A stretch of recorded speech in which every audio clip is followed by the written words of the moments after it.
But what we lose in goods and services is an enormous cost. So that's the COTC Commission.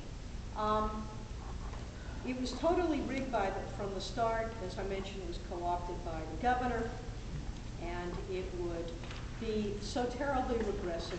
We would not be able to provide the services and the programs and the infrastructure, the education that we need to move California forward and, again, make it the place that creates and invents the future. So what I would like to do with that in mind is talk to you about what I think you might consider putting into your platform. First of all, let me just run through, and I realize I could talk for hours. I won't let you. What's that? I won't let you. Good, good. So I'm going to break this down into some very basic principles with the understanding that there might be some question or confusion. Taxes put most people to sleep until April 15th, and then they get furious. And you know, rightly so, because we shouldn't be talking about this as taxes. We need to start talking about it as investment. So let's start doing it. What are we going to do to invest in the future of California? Well, first we need to establish a progressive tax policy for California, or a progressive investment policy for California, based on certain common goals and principles. And so I would suggest that this be included, and I'll send something too, in the basic principles. We want a system in California that meets the tests of fairness, progressivity, transparency, and stability. And that it must be able to meet the fundamental growing needs of the people of California in a 21st century world and a 21st century economy. And to do that, we have to vehemently oppose a regressive flat tax proposal. We need transparency so that when we hear all this nonsense, we have proof through unbiased economic models that are legitimate and accurate. And the volatility must be addressed. So we have to work with the system we know, but that has to expand the opportunities for revenues while possibly reducing the overall, or increasing the overall possibilities, but reducing the immediacy of a higher bracket, for example, on the sales tax. We're paying now 8.75%. If we would reduce that potentially, but expand it to certain services that now are untaxed. And when people say, oh, there's California taxing things again. When I was in Ohio a couple years ago, my daughter had moved there briefly, and we bought a couch for her, and we were going to have them transport it to her apartment. And at the end of it all, they wrote down a sales tax for the cost of transportation. And I went, wait a minute, what do you mean the tax? They said, oh, absolutely, we tax these services here in Ohio. It's a 4.5% tax, it's not 8.5%, 9%.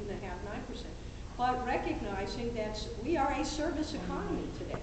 And so we need to look at that as a possibility to deal with the transparency, with the volatility. Progressivity, look, the current progressive, if you make more, you pay more. You know, people complain, look, why is it the top 1% pay 70% of the taxes? Here's the answer. Because they have 70% of the money. Or more than 70% of the money. They pay it because they have it. And they still end up with a lot more to spend than the rest of us. We need to close corporate tax giveaways. That's probably that should be the easiest of all of these issues to resolve. We gave away another $2.5 billion in tax giveaways in the February budget because we do not have a majority rule concept in California. A 2/3 budget is not majority rule. And in order to get the necessary votes to get a budget, we needed to give away $2.5 billion to the big corporate interests in exchange for nothing. Not the promise of a job, not the promise of additional infrastructure, in exchange for nothing. And over the past decade, we have given $12.5 billion in tax breaks to the biggest corporations in California. $12.5 billion. When you think about that, if we had that money, we wouldn't be in this mess. Why? to get a budget. In order to get a budget, we have to make a deal with at least some of the Republicans, and the basis of that deal is to give tax breaks to their people. Because the corporations own the country. Well, they certainly have, they have far too much influence, certainly in California. We need to return money and financial control to local government. When you think about after Proposition 13, with the loss of those property taxes, so much of the power transferred to Sacramento. We need to bring at least a good portion of that back to the local communities. And we have to consider and have a discussion about why it is that commercial property owners don't pay their fair share. So those are the basic issues that we need to talk about. And when we look at, again, we need to emphasize, I think, as part of this discussion, what is the role of taxes and infrastructure in our infrastructure? They are the investment we make in our future.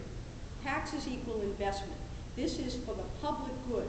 We need to emphasize the fact that we have to put people before profit, and that this is an investment and not taxes. This is to benefit all of us and not just benefiting the few.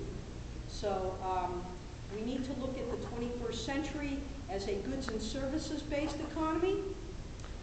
We need to consider the fact that electronic and interstate commerce are not forced. They do not play at a level playing field, and as a result, a lot of the retail businesses that we have are going out of business because you pay tax on what you buy at a retail store, but you can go on to Amazon.com and those other places, and there are no taxes. And so we are not competitive. We have to level the playing field for those businesses who support us by providing jobs and providing a tax base for those goods and services that we use locally. And Doss knows this better than anybody as we struggle to try to fund the local goods and the local programs that we offer. We are getting squeezed because we do not have the resources that would otherwise be available. We need to consider a way to change behavior in our use of carbon fuels, and the fact that we have a commitment and responsibility to reduce our carbon footprint, and we need to look at some kind of a pollution tax or a fuel tax that will deal with that. We need to make sure that one of the simplest of the lowest hanging fruits is to require those companies that take our oil that belongs to the people of California, that they pay an oil severance tax for the privilege of stealing our oil. That's a basic one that will bring $1 billion into us every year. We're the only oil drilling state that doesn't do that. Now, final thing, what is the business of government? It is to provide a basic level of human dignity and to create an atmosphere, a constructive atmosphere in which business can work. Our responsibility is to our schools, to our transportation system, to our healthcare system, and to our personal and public safety. Those are the primary responsibilities of government, and to make sure that everyone has a basic level of human dignity. I think that when you look at the tax system, when you look at the investment system in this state and in this country, it is critically important that we keep those principles in mind.